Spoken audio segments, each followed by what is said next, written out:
repercussões mundo afora, repercussões importantes de ex-presidentes americanos e naturalmente democratas, Barack Obama, Bill Clinton, da própria Hillary Clinton também, que não foi presidente, mas foi uma presidenciável.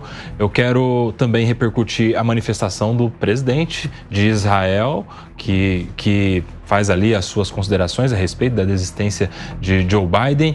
E aí, Gesualdo, ontem, o Donald Trump, no seu discurso, no seu comício, no seu primeiro comício depois do atentado, ele também falou a respeito das relações internacionais e cravou: se fosse ele o presidente dos Estados Unidos, o Hamas não teria invadido Israel. Se fosse ele o presidente dos Estados Unidos, e não Joe Biden, nem a Rússia teria invadido a Ucrânia. Como é que você vê também essa relação Estados Unidos-Israel, Estados Unidos-OTAN, Estados Unidos-Ucrânia?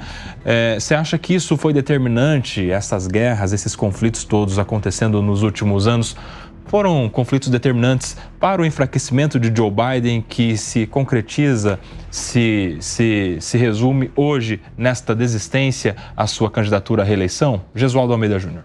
E disse mais, né? Se eu for eleito agora, Trump falando, a guerra acaba instantaneamente, como se ele tivesse o dom de encerrar uma guerra que já caminha por mais de 2 anos.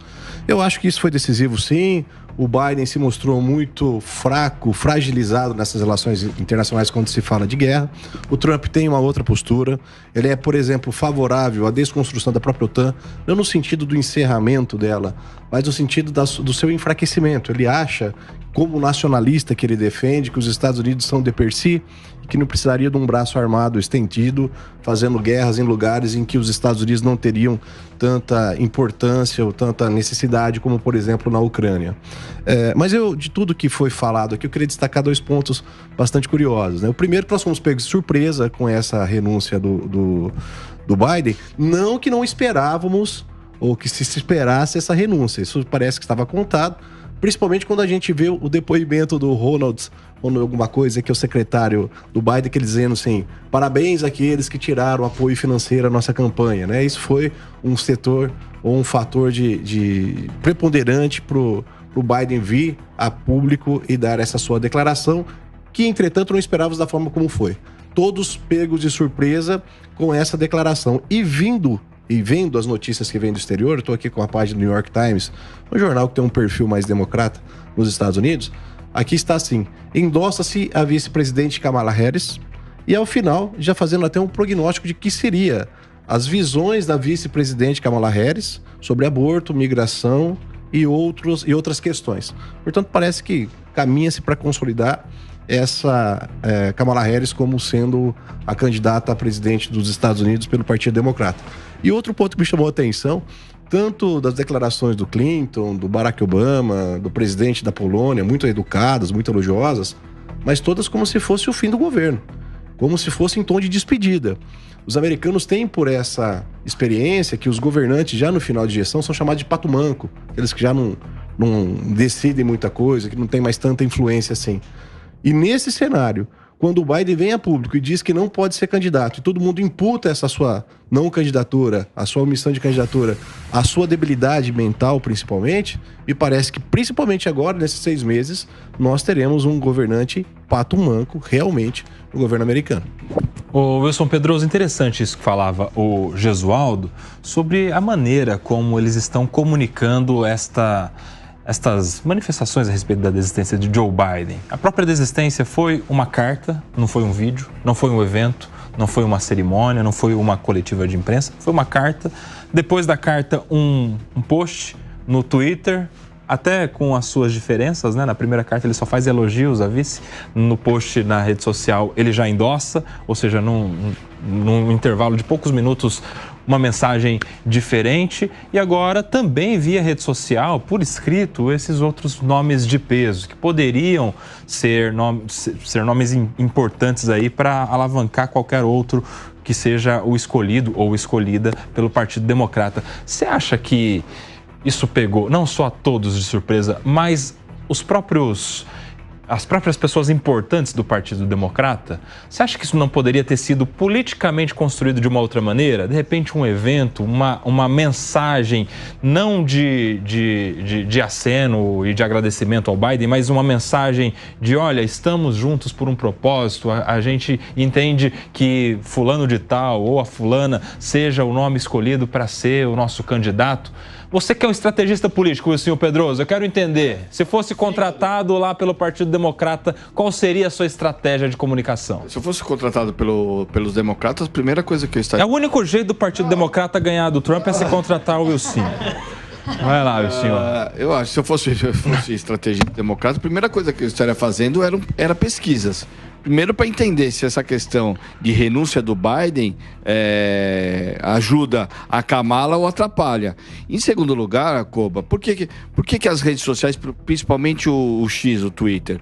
Porque hoje o principal local de anúncio do mundo político virou o Twitter, virou o X.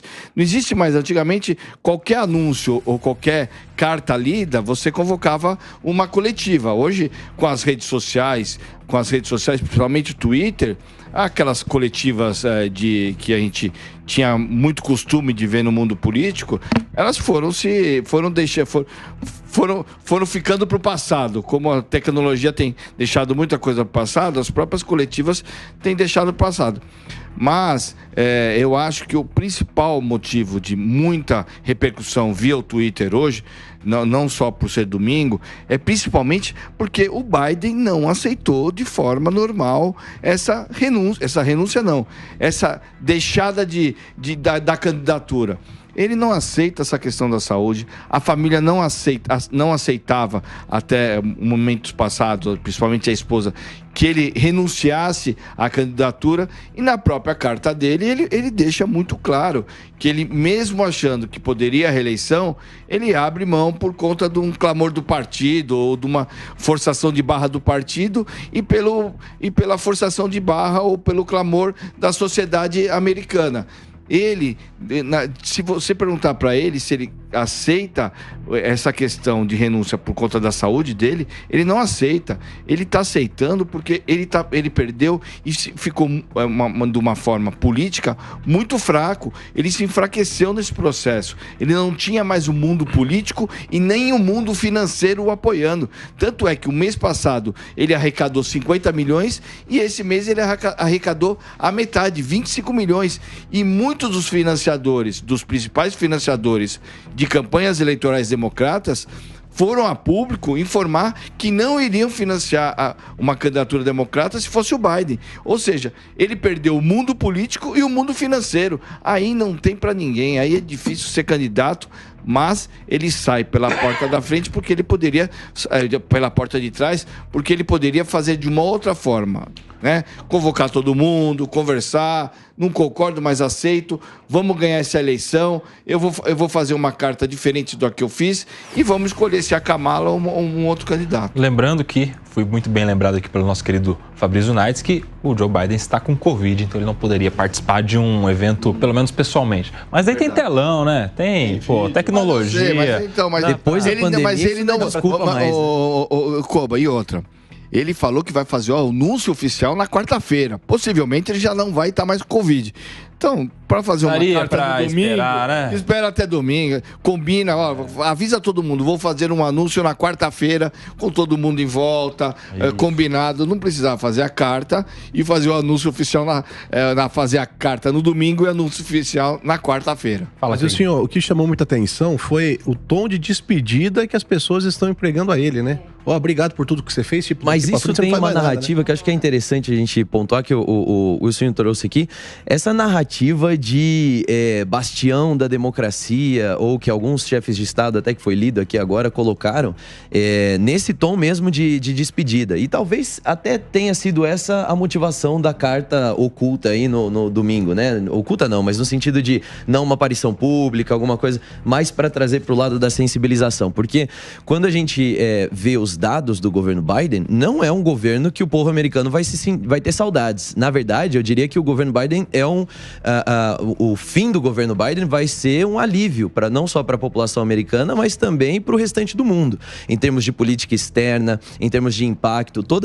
Se você vê criminalidade, economia, a política antidrogas, a política de imigração, de combate à imigração ilegal, todas essas políticas, os dados são sempre desfavoráveis. Então, toda essa mensagens de sensibilização de que é o cara que redemocratizou, garantiu a paz, a estabilidade, os funcionamentos, isso é uma narrativa que me parece que já estava muito bem armada, talvez, para que no momento do anúncio da renúncia já saísse essa sensibilização, para que então se construísse um apoio um pouco mais, talvez, forçado no sentido de alguém que o povo americano não naturalmente apoiaria, mas que agora, pela sensibilização do quadro do Biden, esteja mais tendencioso a apoiar. Isso me parece uma construção muito clara por detrás, que a gente vai ficar sabendo no futuro quem vai ser esse nome.